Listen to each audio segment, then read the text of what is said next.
It is insane to look back at the 2014 Cleveland Browns coaching staff, as it was absolutely stacked and produced 5 future NFL head coaches. We'll start things off with Kyle Shanahan, the offensive coordinator of the 2014 Cleveland Browns, now the head coach of the San Francisco 49ers, where he has led them to multiple Super Bowl appearances.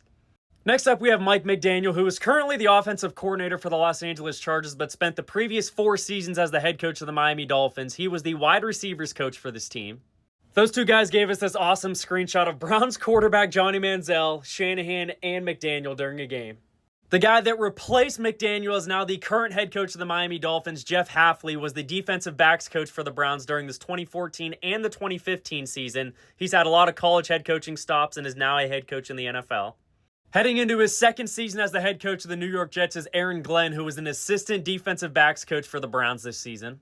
The final future head coach of this squad is Mike LaFleur, now the head coach of the Arizona Cardinals heading into his first season. He was an offensive intern for the Browns in 2014. This staff also had guys that have turned into prominent assistants, like assistant head coach of the Detroit Lions, Jim O'Neill, was the defensive coordinator for the Browns for 2 seasons. And another assistant defensive backs coach for that squad was Bobby Babich, now the secondary coach for the Green Bay Packers after spending the last 2 seasons as the defensive coordinator for the Buffalo Bills. And all these guys were assistants under this man right here, Mike Pettin, who spent the 2014 and 2015 seasons as the head coach of the Browns.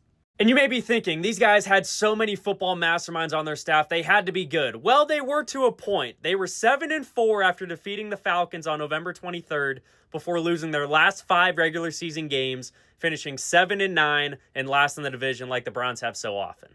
It's pretty incredible looking back at a team that finished 2 games under 500, that eventually had 5 future NFL head coaches on the staff, but the story of the 2014 Cleveland Browns did not end in a storybook fashion.